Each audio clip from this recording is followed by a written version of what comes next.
Bom, dando sequência aqui, falávamos dos perturbados da saúde mental. Vamos dar uma revisada aqui no que eu falei.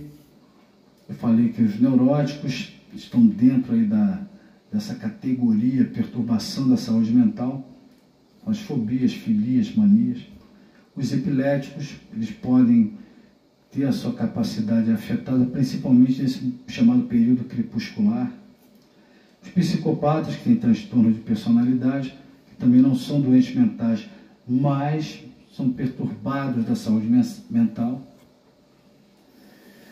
Nós já falamos aí que esses agentes modificadores da imputabilidade, doença mental, desenvolvimento mental incompleto ou retardado, perturbação da saúde mental, isso são critérios biopsicológicos. Você tem que identificar o agente modificador da imputabilidade, que é o aspecto biológico, e tem que aquilatar o quanto que esses agentes afetaram a capacidade de entendimento.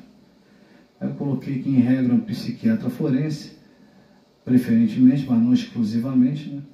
Pode ser que não haja psiquiatras. Então, tem que tentar comprovar lá durante o exame e consignar em seu laudo pericial a presença do modificador da imputabilidade ao tempo da ação e da omissão, o nível de alteração psicológica existente no momento do ato praticado. Artigo 149 do CPP, eu não especifiquei no slide, mas esse é o CPP 149 do Código de Processo Penal, que determina que, quando houver dúvida sobre a integridade mental do acusado, o juiz ordenará de ofício ou a requerimento do MP, do defensor, do curador, do ascendente, descendente, irmão ou cônjuge do acusado, seja este submetido a exame médico legal. Parágrafo 1º. O exame poderá ser ordenado ainda na fase do inquérito, mediante representação da autoridade policial ao juiz competente. A autoridade policial é delegado. E o delegado ele não faz requerimento, ele faz representação, conforme está expressamente aí no parágrafo 1º. Parágrafo 2º. O juiz nomeará curador ao acusado quando determinar o exame, ficando suspenso o processo se já iniciada a ação penal, salvo quanto às diligências que possam ser prejudicadas pelo adiamento. Ok? Bom, da insanidade mental do acusado. Somente o juiz poderá determinar o exame de sanidade mental do autor do fato, tá? Do acusado, indiciado, condenado, que o delegado de polícia deverá representar pelo exame e o promotor de justiça e a parte interessada devem requerer. Conforme eu falei, o delegado não faz requerimento. Vamos falar agora da menoridade. Artigo 27 do Código Penal determina que os menores de 18 anos são penalmente inimputáveis, ficando sujeitos às normas estabelecidas na legislação especial. Pessoal, ainda que o direito civil permita que você emancipe seu filho quando ele tiver 16 anos, ainda assim, para o direito penal, é penalmente inimputável. Pode estar apto para os atos da vida civil, mas para fins de responsabilidade penal ainda é inapto. Não quer dizer que não vai sofrer, né, alguns reveses. Por quê? Porque a lei fala que não há prisão, mas há apreensão. Eu posso apreender em flagrante o menor.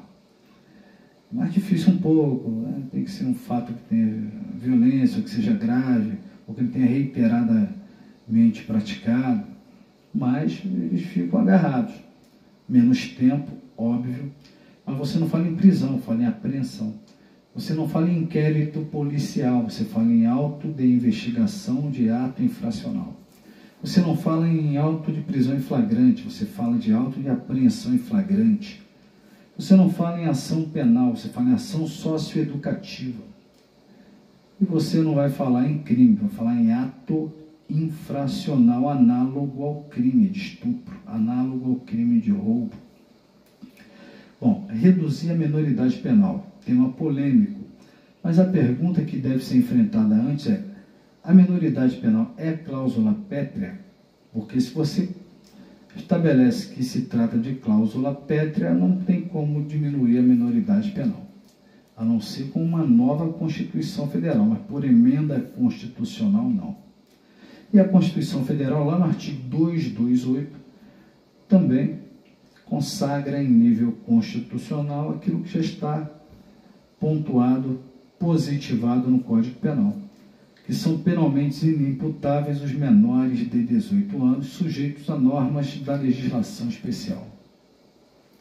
Trouxe também o ECA, Estatuto da Criança e do Adolescente, Lei 8.069, no seu artigo 104, também reforça o que os outros diplomas já estamparam.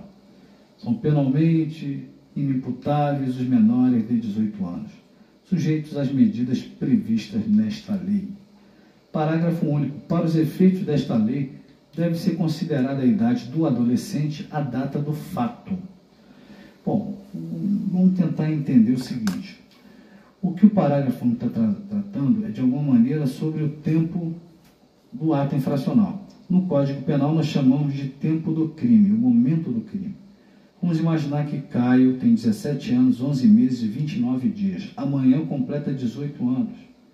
Hoje ele dispara 10 vezes contra uma vítima, um desafeto. E o indivíduo não morre, não no primeiro momento. Aí ele fica 2, 3 semanas no hospital lutando entre a vida e a morte e acaba vindo a óbito em razão das lesões produzidas pelo menor. Pergunto. Quando ele praticou a ação criminosa era menor. Quando o resultado criminoso ocorreu, era maior. E aí, tem crime ou não tem? Quando da ação, era menor, ação homicida. Quando do resultado, morte, já era maior. O artigo 4º do Código Penal determina que você leve em conta o momento da ação e não do resultado. Então, no momento da ação, ele era menor. Não me importa que quando foi consumado o fato, quando a morte de fato aconteceu, ele já fosse maior. E é o que o parágrafo único aí também faz questão de ressaltar. Ok? É um critério de exclusão da imputabilidade de natureza puramente biológica, ou seja, basta você detectar a menoridade. Não precisa aquilatar, fazer juízo de valor, se essa menoridade retirou a capacidade de entender ou não. Não interessa, ele pode ser o chefe daquela facção criminosa. Pode ser o cara que movimenta milhões, de tanto que ele vende droga. Mas é considerado inimputável, é um critério puramente biológico. Não é biopsicológico, é biológico. Ok? Até o próximo vídeo.